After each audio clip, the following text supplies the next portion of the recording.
Hola, buenas tardes a todos. Bienvenidos a la conferencia Todos somos griegos, que será impartida por Guillermo Dillon. Memo estudió la carrera de Letras Clásicas en Trinity College, Dublín, en Irlanda. Al terminar su carrera de Letras Clásicas, regresó a Monterrey, donde fue maestro de primaria por un año. Actualmente cursa la maestría de Letras Clásicas en la Universidad de Kentucky. A lo largo de su carrera profesional, Memo se ha interesado en el latín y en el griego como lenguas vivas, de manera que ya no solo busca traducirlas, sino hablarlas y entenderlas en su totalidad. Por lo mismo, ha sido partícipe en diversos cursos de estos idiomas avalados por el Instituto de Lenguas Polis de Jerusalén. Memo es un apasionado educador que busca transmitir la riqueza que las culturas clásicas pueden aportar en la sociedad actual. Antes de empezar, les aviso que si tienen alguna pregunta la pueden mandar por el chat a lo largo de la conferencia. Y al finalizar, habrá un espacio para que Memo la responda. Muchas gracias y ahora sí, Memo, te paso la palabra. Muchas gracias primero por esa introducción, Jerry. Ahora yo les tengo que dar las gracias a todos ustedes por haberse tomado un poco de su tiempo para escuchar esta plática y conocer, o por lo menos pensar un poco más sobre este tema tan importante. Es un honor para mí estar aquí con todos ustedes, aunque sea de manera virtual, y sabemos que hay auditores de toda la República. Sé que hay unos auditores de Puebla, de la Ciudad de México, de Guadalajara. También sé que hay unos auditores en Estados Unidos y creo que tenemos uno en Brasil, si no me equivoco. Entonces, estamos muy emocionados. Yo estoy muy emocionado. Se los agradezco nuevamente y espero que disfruten de esta pequeña conferencia. Y sin más preámbulos, me gustaría empezar esta plática con el título de esta misma. ¿De dónde la saqué? La frase "todos somos griegos", permítanme un segundo. La frase "todos somos griegos" no es mía originalmente. Es una paráfrasis de uno de los escritores más famosos del siglo XX, Jorge Luis Borges. Algunos de ustedes lo conocerán. Hablando en una entrevista sobre la historia de su propio país, Argentina, él dijo lo siguiente: en cuanto a mí, yo creo que nuestro pasado es Europa. Está hablando de la historia de Argentina, obviamente, pero dice: mi padre decía que todos éramos griegos. Es verdad, somos griegos nacidos en el destierro. Y en la misma entrevista, él añadió lo siguiente también. Él dice: ahí empezaron a pensar y ahí se inició esa aventura que es la historia del Occidente, de la cual nosotros somos una parte mínima, desde luego, pero una parte. Y esa parte que es Argentina también la es México. Obviamente la mayoría de nuestra audiencia es de México, entonces voy a estarme refiriendo a ese país principalmente. Pero tenemos esa conexión con la historia occidental de la cual nosotros somos parte. ¿A qué se refiere con esa parte? Se refiere a que todos venimos de los griegos biológicamente hablando, somos de la misma raza. Tal vez muchos de nosotros sí, pero no es esa conexión a la que se está refiriendo. Porque al decir que todos somos griegos, significa que venimos de algo distinto a lo físico, a la raza. Y en México también, dos de nuestros más grandes pensadores veían la importancia de los griegos en los tiempos actuales. El primero es nada más y nada menos que Alfonso Reyes, como ustedes pueden ver.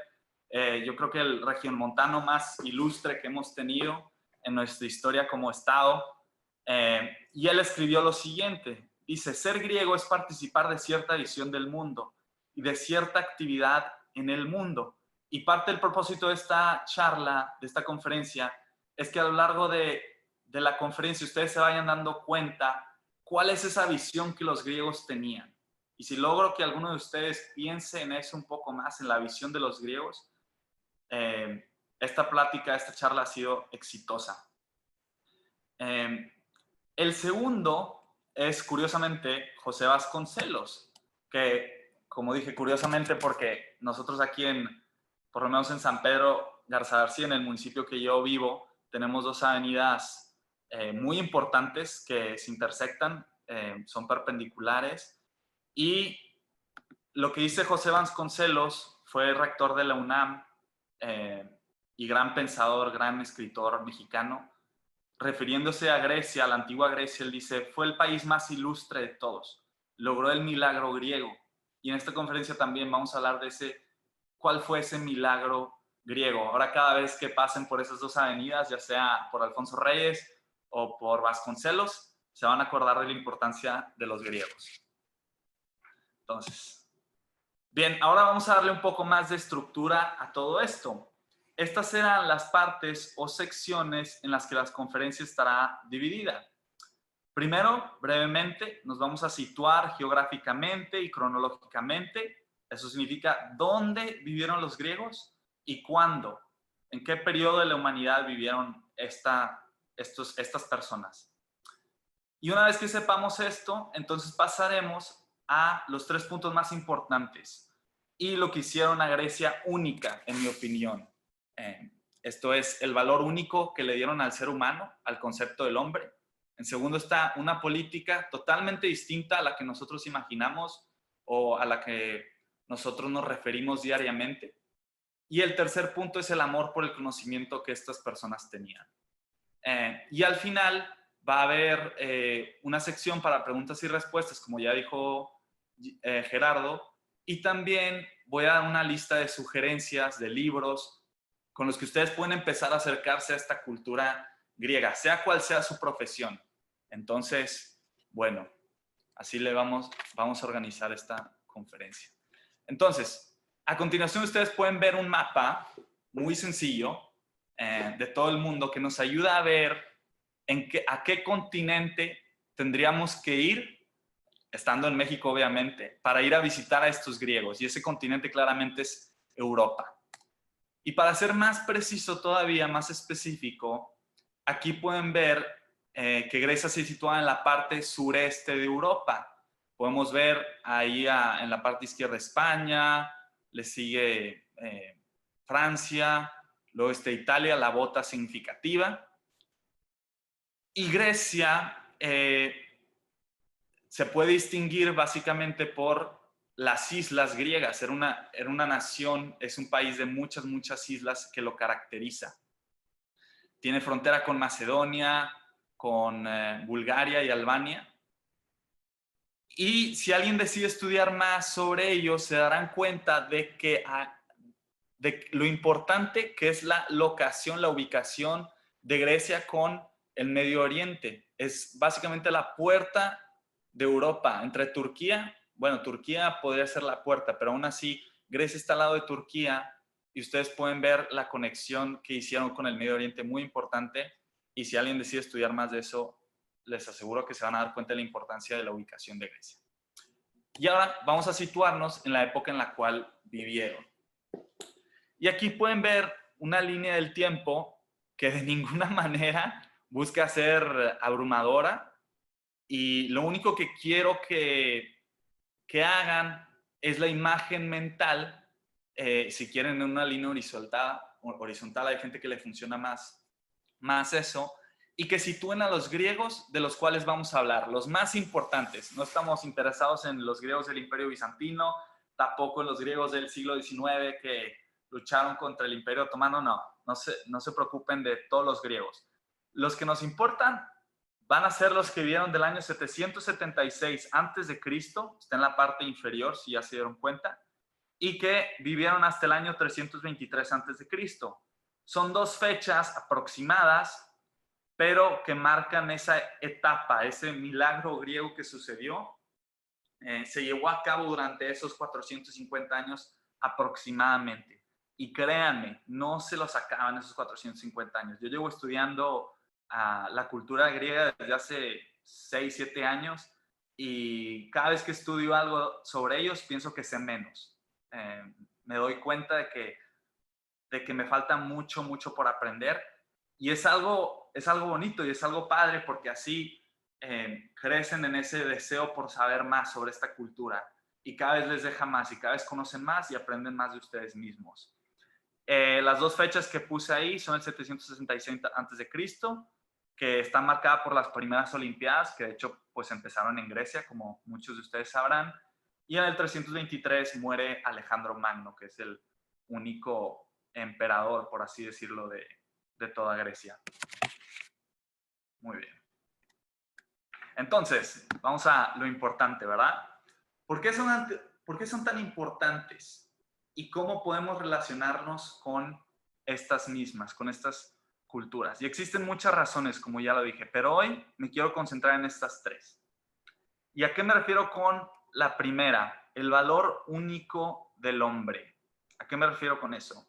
Me refiero a que ninguna otra civilización logró valorar al hombre como lo valoraron los griegos, sin considerar el cristianismo, obviamente, porque ya el cristianismo, con la idea de que el hombre está hecho a imagen de Dios y eso le da una divinidad pues mucho más alta que la de los griegos, pero aún así, poniendo el cristianismo a un lado, los griegos fueron los que le dieron un valor al hombre como ninguna otra civilización lo hizo antes o después de conocer al cristianismo, que es verdaderamente impresionante. Valoran al hombre como nunca nadie más lo había hecho.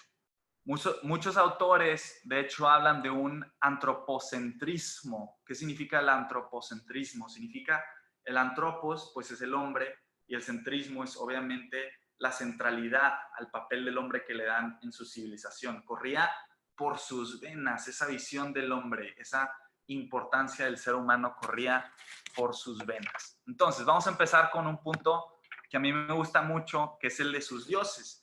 Y me gustaría que se detuvieran unos segundos a encontrar las diferencias entre los dioses mesoamericanos, los dioses egiptos y los dioses los más importantes del panteón griego. ¿Y qué pueden empezar a notar? Yo me doy cuenta un poco en la forma del cuerpo, no es totalmente humana. Las caras, los rostros cambian mucho en distintas civilizaciones. No sabemos, son mitad animales, mitad humanos. En cambio, si ustedes se dan cuenta, todos los dioses griegos son humanos. Y creo que las formas lo dice todo también. Inclusive en su mitología y en sus dioses, tenían al hombre como punto central de referencia. También, no solo en la forma, no solo en el cuerpo, sino también en la manera de actuar de los dioses, eran muy, muy humanos. Tenían vicios, tenían virtudes, tenían sentimientos y tenían emociones. Y cualquiera de ustedes que le guste la mitología, al leer los mitos griegos, cada uno de nosotros puede aprender sobre un dios, algo de lo que nos pasa cotidianamente, algo que tiene que ver con nuestros enojos, con nuestras amistades, con nuestros amores. Ahí lo pueden encontrar en la mitología griega. ¿Por qué? Porque hacen esa conexión los griegos con el hombre, otra vez. Seguimos. Sé que tenemos varios artistas aquí escuchándonos, amigos y familiares míos. Y el valor único del hombre también lo plasmaron en el arte. Lo plasmaron en el arte y vamos a hacer un ejercicio similar que quiero que se den cuenta de qué diferencias pueden encontrar entre una obra de arte hecha en Egipto, un sarcófago, o también una estatua de la religión del budismo. Es muy diferente a una estatua clásica. Este discobolos es una réplica romana, pero está basada en una estatua griega y se encuentra ahora en el Museo Británico, ahí en Londres. Noten que el sarcófago y la estatua son la de la India, son muy rígidas, muy geométricas, no le dan tanta importancia al cuerpo humano, las esquinas son muy definidas. En cambio, noten a la famosa escultura del discobolos y los músculos, la precisión con la que lograron la simetría de los movimientos del cuerpo, indican claramente que ahí existe una observación profunda del ser humano, no solo en los pensamientos, sino también en el cuerpo y en su totalidad. Entonces, y hago un breve paréntesis aquí. ¿Alguna vez se preguntaron por qué el Renacimiento tiene el nombre por qué se llama Renacimiento a todo ese periodo en el que hubo mucho arte, mucha literatura? Pues precisamente porque el nacimiento griego ocurrió primero. Y el Renacimiento no fue nada más y nada menos que volver a esas raíces griegas que habían ocurrido en ese entonces, pues yo diría 2000 años. Entonces, ahí puse el David porque es la estatua más famosa, pero sin los griegos no hubiéramos tenido el David y no hubiéramos tenido todo el tesoro cultural del Renacimiento, los edificios más bonitos de Europa, todo eso se lo debemos a los griegos. Y en la arquitectura es igual, las pirámides, los palacios zigurats, todos son monumentos muy, muy estructurados para un fin divino. En cambio, los templos griegos, cuando tú ves un templo griego, un templo romano, sí encuentras una diferencia y dices, esto lo hizo un humano, con un orden y para un fin práctico, que era el de habitarlo y de contemplarlo y de disfrutarlo también. Muy bien, vamos a seguirle un poco con nuestra plática. Y lo más importante, la crème de la crème, que es la literatura. Le dan un valor único al hombre en su literatura también. Y en esta ocasión, porque la plática no va a dar para hablar de muchas obras de literatura, al final me pueden preguntar de lo que ustedes quieran, pero voy a usar mi tragedia favorita como ejemplo. No sé si ustedes conozcan la historia de Antígona, pero para hacerles corto el mito, el cuento, hay una guerra entre dos pueblos y dos hermanos se encuentran en los lados opuestos. Los dos mueren tras una batalla que duró toda la noche y el rey Creonte, el rey de la ciudad de Tebas, da órdenes de no sepultar a los del bando opuesto. Entonces, estaban los dos hermanos Polinices y Eteocles. Eteocles es sepultado porque luchó a favor de la ciudad. En cambio, el otro, Polinices, no lo podían sepultar nadie porque las órdenes las dio el rey. Pero Antígona, que era la hermana de ambos, dijo, ni más, yo voy a sepultar a mi hermano también, sea o no del bando contrario, yo siento esa responsabilidad por sepultar a mi hermano, porque para ellos el no sepultar a alguien era de los insultos más grandes o de las muestras de desprecio más grandes y más fuertes que podías tener, aunque ya estabas muerto. O sea, el que no te sepultaran era algo verdaderamente desgraciado, por así decirlo. Entonces, termina desafiando al rey Creonte, como pueden darse cuenta, termina desafiando al rey Creonte y entierra a su hermano Polinices. Y es una historia preciosa, no se las voy a decir toda, es una historia preciosa en la que se tocan temas como el bien y el mal. Por ejemplo, ¿quién decide? O sea, ¿de dónde viene el bien? ¿Lo decide un rey? ¿Lo decide el rey Creonte? ¿O ya existe una...? Porque acuérdense que esto viene antes del cristianismo, entonces es muy importante. O sea, esta tragedia la escribió Sófocles en 450 años aproximadamente antes de que viniera Jesucristo. Entonces, son temas de moralidad que nos hacen pensar a nosotros, a ver, ¿de dónde viene la idea del bien y el mal? ¿Qué está bien y qué está mal? ¿Quién es el que decide? Nosotros, como humanos, ponemos leyes porque sabemos que existe el bien y el mal, o nosotros somos los que decidimos qué es el bien y el mal a través de nuestras leyes. Entonces, el leerlo te hace pensar estas cosas. Pero lo que más me gusta de esta tragedia es un enunciado, una oración de las más profundas en toda la obra, y yo creo que en toda la literatura clásica, que sucede cuando Antígona es sentenciada. De hecho, es el momento que ustedes pueden ver en este cuadro. Es sentenciada, se la van a llevar porque la descubren haciendo los ritos de entierro sobre su hermano, la atrapan, estoy consciente del tiempo, me voy a quitar el reloj para tenerlo ahí a la mano. Entonces la atrapan, se la llevan y en eso el coro de los ancianos de Tebes sale y dice la siguiente frase, que me parece la más bonita de todos, cuando se llevan a Antígona para sentenciarla. Dice, muchas cosas, estos son los ancianos de Tebes, dice, muchas cosas son las cosas terríficas, muchas son las cosas terríficas, pero nada hay más terrífico que el hombre. Y aquí el vocablo griego que utiliza Sófocles es la palabra deinos. Es muy difícil de traducir una palabra como esta porque deinos significaba tanto algo terriblemente bueno como terriblemente malo. Entonces, fíjense el peso que tiene una palabra en griego para denominar algo. Entonces, estos griegos se dan cuenta de que había muchas cosas maravillosas en este mundo, como, no sé, las montañas, si a ustedes les gusta ir a la naturaleza, o si ustedes son hombres de deportes, pues toda la habilidad deportística. Hay muchas cosas muy maravillosas en este mundo, pero no hay nada más terrífico, no hay nada más terriblemente bueno y terriblemente malo que el hombre. Cuando yo leí eso, decidí estudiar los clásicos antes de empezar mi carrera profesional, porque dije, ¿cómo es posible que 400 años antes de Cristo exista una civilización que pensara así sobre el hombre, que le diera un papel tan central en toda su literatura, en todo su arte, en todo su pensamiento? Me enamoré de la idea. Entonces, esta es una frase que tiene mucha conexión con mi carrera profesional. Entonces, ya que vimos la importancia que le dan los griegos al concepto del hombre, también se lo dieron en el ámbito de la política. Entonces, voy a usar eso para pasar a al segundo bloque, que es el de una política diferente. Y lo primero es empezar con la misma palabra. No sé si han preguntado de dónde viene la palabra política. La palabra política viene del griego polis, que significa ciudad-estado.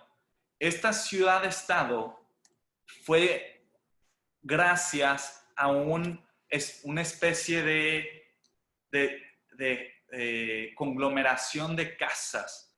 Entonces las comunidades, imagínense privadas, imagínense municipios, se empezaron a juntar las comunidades, los griegos le llaman sunoikismos, que es la palabra sun, que es junto, y oikos, que es la casa.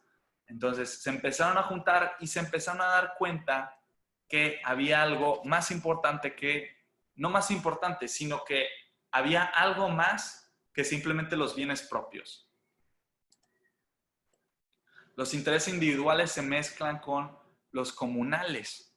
Entonces es muy interesante ver la poesía de esa época y cómo reflejaban todo el mundo hablaba del bien de la polis, que si la polis estaba bien, tú también estabas bien.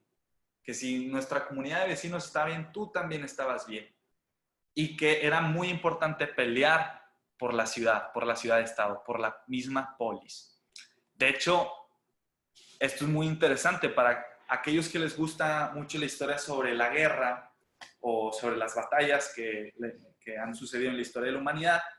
Les recomiendo leer un poco más, conocer un poco más sobre la formación que se empezó en esa época de batalla. Antes, en muchas civilizaciones, cuando entraban en guerra, cada quien era por su cuenta. Entonces era todos contra todos y a ver quién sobrevivía. En cambio, los griegos empezaron con esta formación que se llama Hoplite Phalanx. Y lo que hacían era ponerse en una serie de líneas en las cuales las astas pasaban por en medio de los de la fila enfrente y así se ayudaban mutuamente. Era una especie de protección hacia los demás, hacia el de tu lado, y por atrás te ayudaban a atacar. Todo esto es una concepción y muchos historiadores hacen referencia a esto, a decir, esto es un resultado de la polis, de la idea de esa comunidad que llega a decir, ¿sabes qué? Queremos formar algo más que simplemente nuestra casa. Queremos formar algo de la cual todos seamos parte. Entonces es un reflejo de ese fenómeno, de ese milagro que es la polis, la ciudad-estado. Aristóteles, uno de los filósofos más importantes también de la antigua Grecia, dice, el hombre es un animal político. En griego es zoon politikon. Somos un animal político. Y nos podemos poner a pensar, a ver cómo. Entonces, pero yo conozco a muchos que no les gusta la política, o inclusive ustedes podrán decir, pues a mí no me interesa la política, la verdad yo no leo periódicos nunca, o sea, una vez a la semana tal vez, pero no me considero alguien que le gusta la política. Entonces, ¿qué significa? ¿Que Aristóteles está mal? No creo, ok, Aristóteles sí estuvo mal en muchas cosas, pero creo que en esto no estaba mal.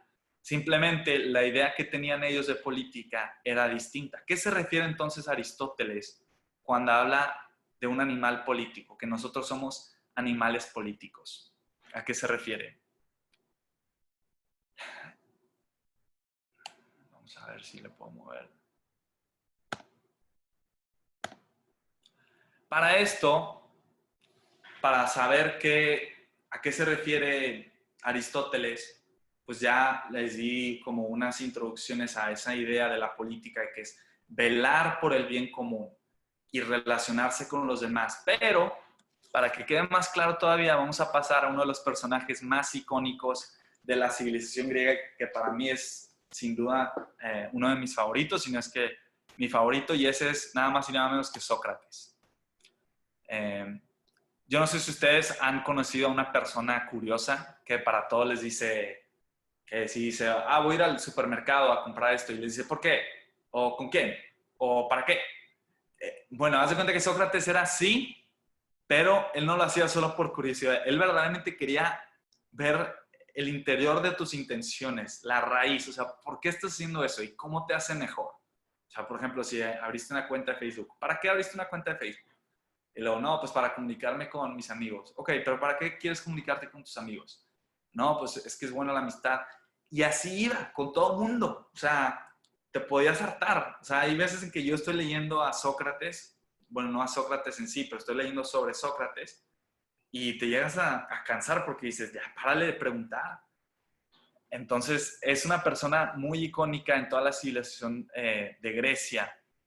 No lo hacía por mera curiosidad ese ejercicio de preguntar a los demás. En fin, se metió en problemas por ser tan preguntón. Lo acusaron, unos de sus enemigos lo acusaron por corromper a los jóvenes y por inventar nuevas divinidades, por no creer en los dioses antiguos e inventar nuevas divinidades. Al final lo terminaron asesinando, se terminó muriendo nuestro querido Sócrates, y este es un cuadro muy icónico sobre el momento de su muerte en el que ve la poción. Y este tal Sócrates tenía varias críticas en contra de la democracia, y nada más voy a mencionar 3 para que ustedes puedan imaginarse un poco más, intentar de conectar ideas y decir qué diferente, qué distinto nosotros pensamos de la política y qué bien nos haría considerar estas ideas sobre la política. Qué bien me haría en mi vida personal y qué bien nos haría a todos comunidad pensar en estas ideas políticas de Sócrates. Entonces, como ya lo dijo Gerardo al principio, pueden hacer las preguntas que quieran por el chat y al final intentaré responderlas porque de seguro habrá unas muy difíciles que a mí también me harán pensar. Entonces, la primera crítica de Sócrates tenía que ver con lo placentero y lo bueno. Parte de la política allá inclusive también era que lo placentero es más importante que lo bueno. Entonces, tú vas a sentir bien a las personas y te va a ir bien, básicamente. Era la manera de ser político allá y es la manera de ser político aquí.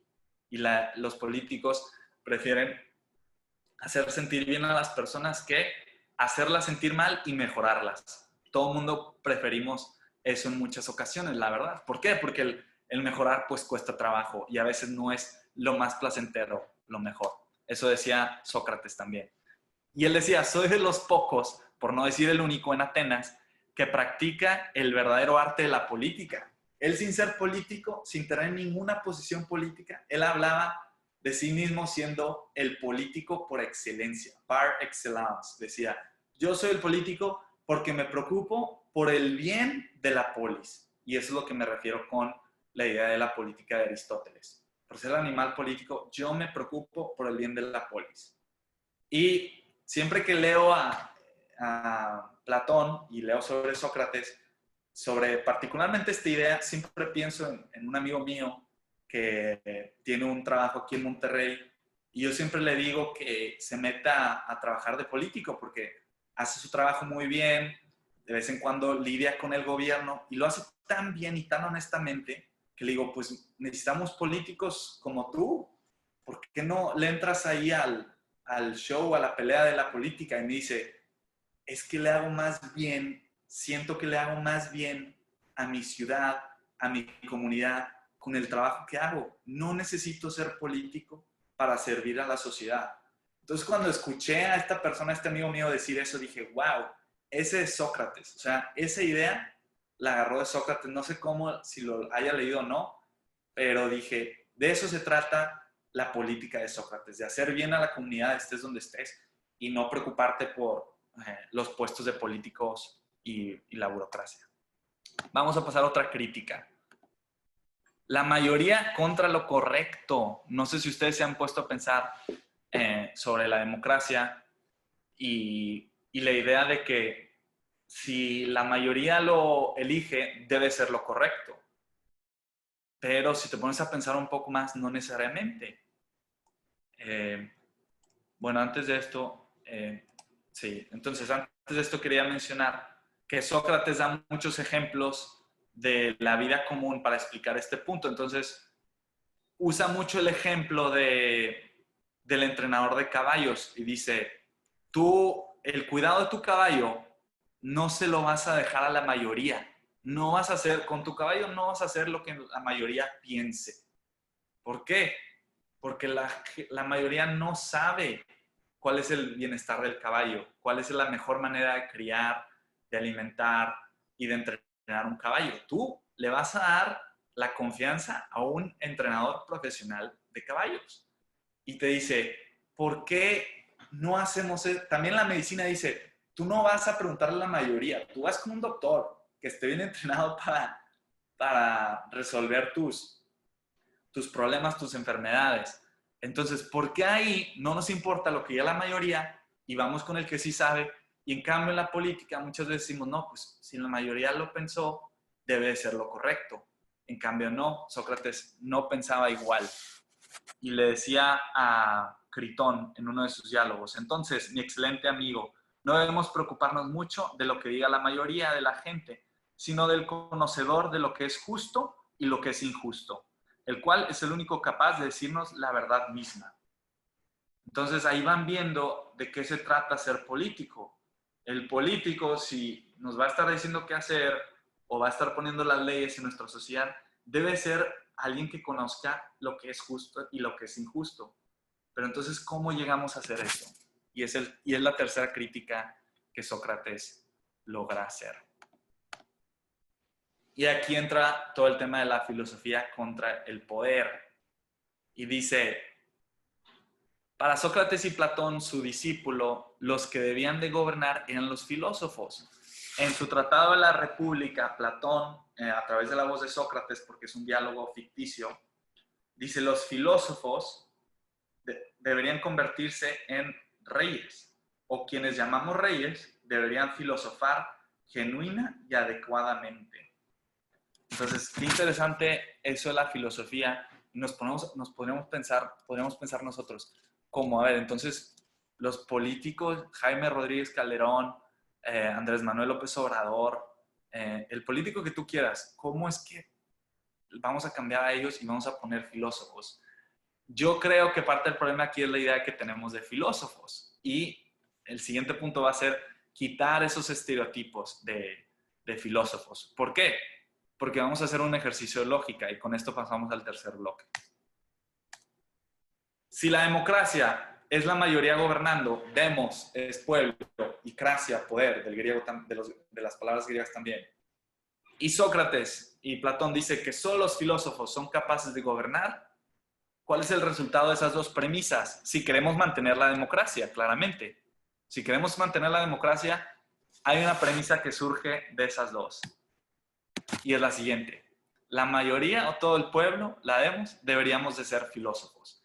Y en esta última parte de la charla quiero mostrarles cómo nosotros sí podemos ser filósofos en esa manera en que los griegos la concebían, y también pues ya vimos cómo la política es algo que a veces se nos va o no pensamos de esa misma manera y que nos puede servir mucho en nuestra vida personal, pensar así sobre la política y sentirnos políticos nosotros.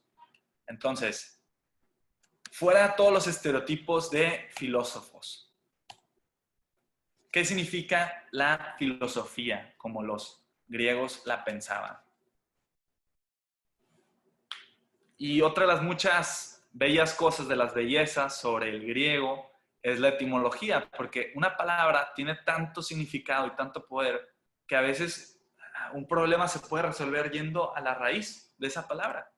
Y eso sucede cuando pensamos sobre filosofía. Se ha corrompido tanto esta palabra y la gente piensa que es andar vagando por las calles pensando en cosas súper, como dirían, pues la sociedad dice, fumadas, en cosas muy elevadas que alguien común y corriente no entendería. Pero si tú lees sobre Sócrates, dices, esta es la persona más sencilla que puedes conocer en tu vida y la más sincera. Y te das cuenta, a ver, no necesariamente es eso la filosofía. Filosofía viene de dos palabras griegas. La primera es philein, que significa amor, o amar, más bien, el verbo amar. Y la segunda es sofía.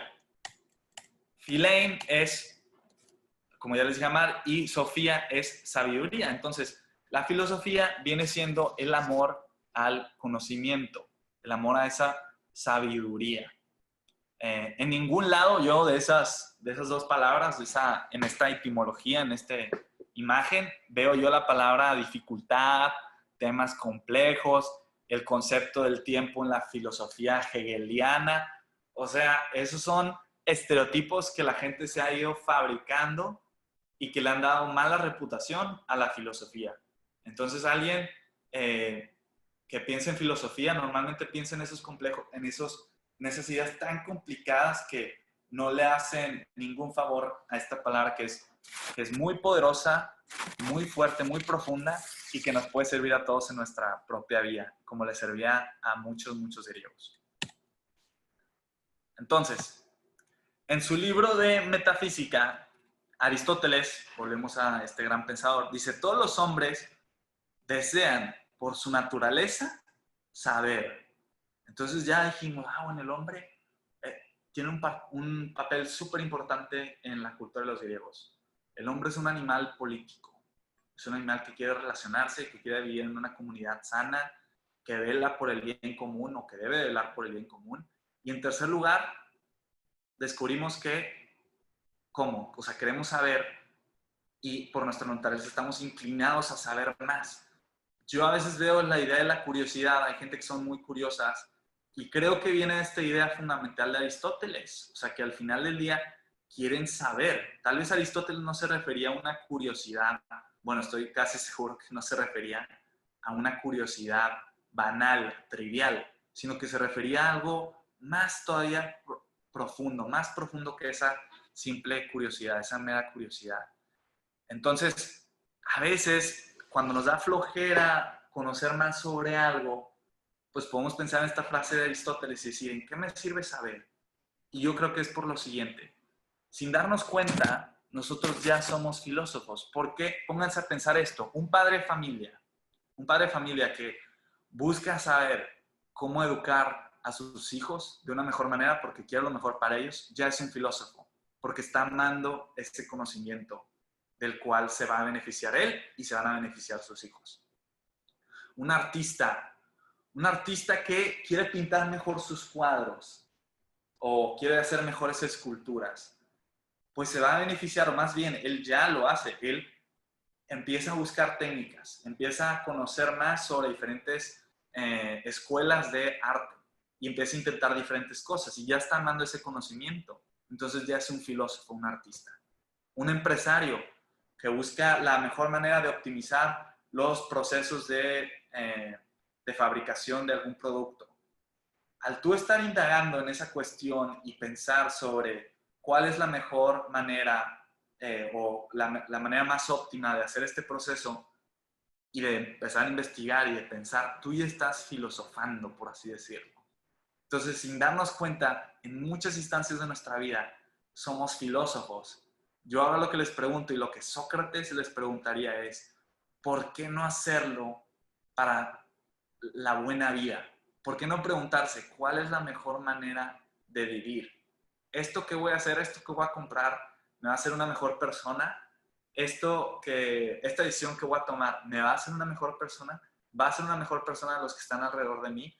Porque de ahí viene la felicidad, de hacer lo correcto y de elegir la opción adecuada. Entonces, es simplemente eso que les digo. Y antes de acabar, yo siempre, bueno, ya para terminar este tercer bloque, amar es conocer y conocer es amar.